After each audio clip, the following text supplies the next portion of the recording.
Nick Spikes. Hello, my name is Stéphane Melançon, aka Dr. Bass, and we are today in the nice city of Quebec, and I'm with a beautiful Nick's bike, and I will present you the basic walkthrough of the Adaptto controller. Okay, so the Adaptto controller have a lot of nice features, and including what you can see on the screen. This is a very informative screen, and this is unique to the Adaptto controller. So first of all, you have a lot of different value. The one that you see first on the main screen is the kilometer per hour. This is the speed, the actual speed of the bicycle. So this is a kind of a speedo. And then if you look just on the top left corner, you see kind of a wattage value. This is the actual power that goes from the battery to the controller. Then lower to that value, you will have the voltage of the battery. So this is a great indicator of the state of the battery. Then you have a kind of a bar graph, all these rectangles. When you crank the throttle, you will see these will goes black and goes high. So this is an indication of the power and also the throttle position that you have. Then the value just lower than that, this is the current from the battery that goes to the controller. So you had the power on the top left corner, and now this is the current value. And just on the lower left corner, there's a percentage. This percentage is the percentage of battery that is left. So this is a great indication on how much energy is spent and how much energy is left in the battery. Then on the middle, on the lower position of the screen on the middle, there's kind of an arrow and a horizontal bar. And then on the lower right corner, there's a kilometer value. So this is a kind of indication of the total trajectory, total distance that you traveled, and the kilometer value is the kilometer value left that you have before the battery goes empty. So this is very useful if you want to predict how much energy you have left in the battery and don't want to go to zero to need to pedal. Okay, so the last value that are really useful too is the temperature of the motor. So you can see actually the temperature of that motor on the same screen on the top right corner. So you see in degrees Celsius here. And then there's also another bar graph here. This is actually the regen value. So the bar graph here, the little rectangle that you had on the left, was an indication of the power that goes from the battery to the motor. And the other rectangle here is for the regen. So when you brake and have the regeneration feature, you will see that bar graph goes high, indicating that the current goes from the motor flowing through the battery, back to the battery. And then you have the trip value. This is expressed in kilometer. So this is a value of the actual trip that you did with the bike. So a lot of interesting features to appreciate, and this will give you the health and the actual state of the oil system. Very useful feature from Adaptto. Okay, in the main screen, you have a lot of different data, and you can also set these according to your preferences. If you want to set all these values, for example, I will show you how to, let's say, change the kilometer per hour in mile per hour, change the brightness of the screen, all these kind of features that you can customize according to your preferences. So you go in the main menu, and you will find interface. So you select that menu, and then you will see speed unit. So you can go and change from kilometer per hour to mile per hour. Then the temperature display, you can change from overheating to temperature value. So if it overheat and you want to have an indication that is clear, you will see that if you select OVH. If you want to see the temperature, you will select temperature. And then for the LCD refresh, which is the rate at which each of the value expressed on the main screen will change. So it's actually 0.2 seconds. This is a default setting, which is usually normal and really nice. And then the brightness, I suggest setting it to high because it helps on most of the situation you will ride your bike.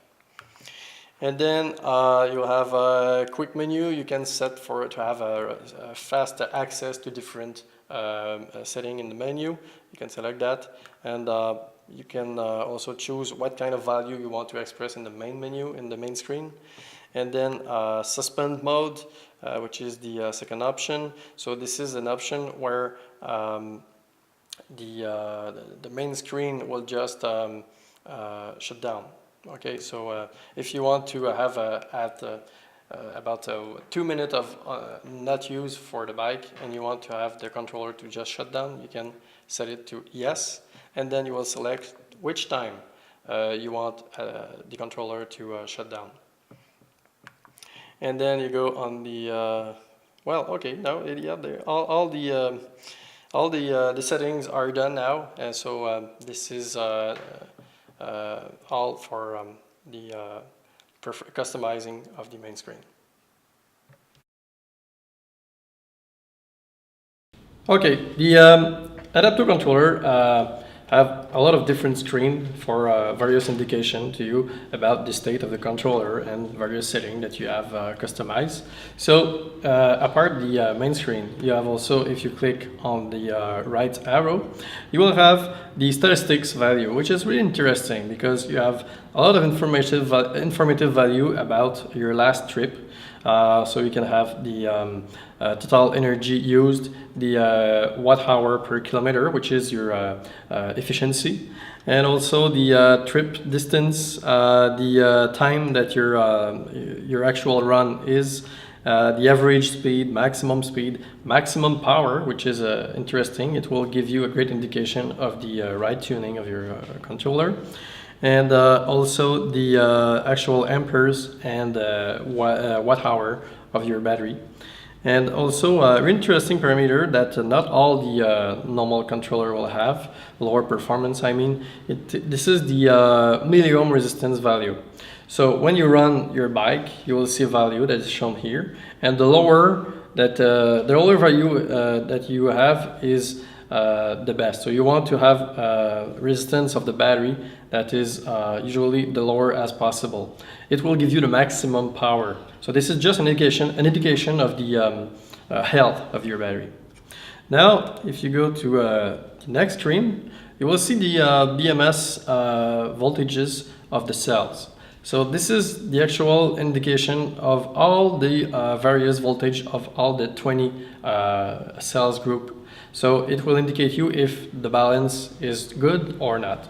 If you have really high difference between the lower and the higher voltage of the cell, it means that your battery is not well balanced. In the other case, if all the all the bar and the graph are shown at about the same level, it will give you a great indication of the balance of your cell. And then you can go to the next menu, which is the health monitor. This is usually kind of a diagnostic monitor. It will give you the Hall sensor value here, the temperature of various components, but it will not be useful if you are really a basic user and if you don't go in the advanced high performance setting.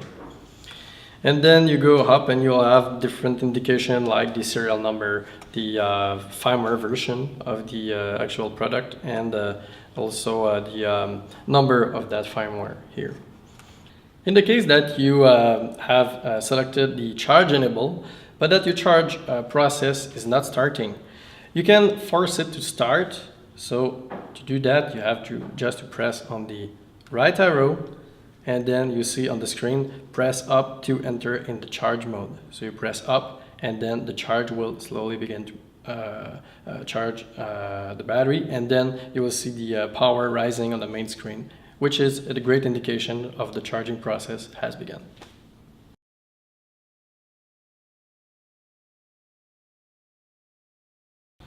Okay, so once the charge is finished, what you have to do is indicate to the controller that the battery is full. This will give you a full reset of the available range that you have. So the controller needs to know when the battery is fully charged to actually calculate what range left is with your battery. So to do that, you will just press right and then press up. Doing that, you'll have this menu, reset statistics.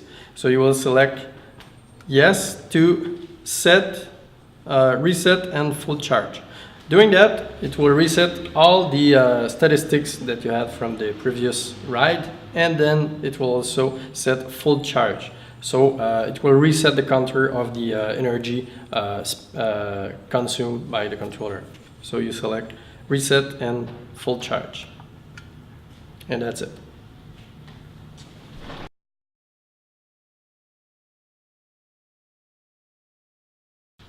Now, if by mistake you have entered in the screen that is asking you the password, there's a sequence of buttons to press to exit to that password. Sometimes if the controller comes from the factory, it will have that password. So you need to know that, and this password is, you will press on the button which is the arrow left, left, up, left, and down. I repeat, left, left, up, left, and down. And then this will enter in the normal mode of the display. Now, if you want to change that password because you hate it, you want to enter something else, you will just go in the menu that I'm showing now, which is the controller setup, and then change screen, go to the third screen of the setup, which is master password or menu password. So you have you can enter your own password in these options.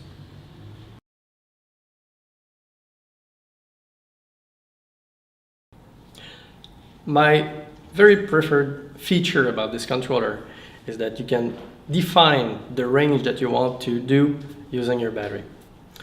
This means that if you want to travel, let's say 120 kilometers, and be sure to reach that range, you can set and indicate that to the controller. It will make sure that the power that is sent to the motor will be regulated accordingly to the range that you need to travel and the energy left in the battery. This is really a nice feature. I will show you how to set that. First, you will go in the main menu, and then you will see range, set range in the first option. You select that, and then you will enter the range that you want to travel. If in that case, let's say it's 10 kilometer, you enter 10, and then the power amount. So here, this is the total amperes that you will indicate to the controller to use for reaching that range. So if you have 20 amperes in the battery for the energy, you can set 20 if you want. You can set the value that you want. You can set 10 amperes, so it will use 50% of your battery to reach that range. And then the other value is really interesting, because in the case where the controller is in limiting power because he wants to keep your range up to date and is trying to, I will say, lower the power while you just try to go uphill, and you feel that you will need a little bit more power, you can set a given amount of amperes for those moments where you need just a little bit more power. It will allow you that. So this is this value here, the power range.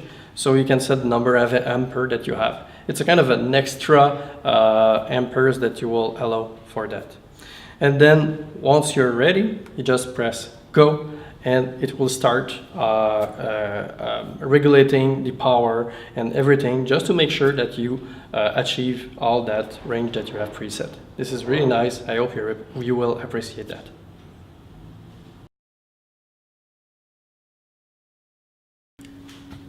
On the Adaptto controller, you can update the firmware.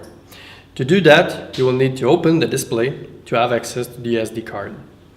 To do that, you will have to access the 4 screws on the back of the cover of the main screen. There's 2 here and to here.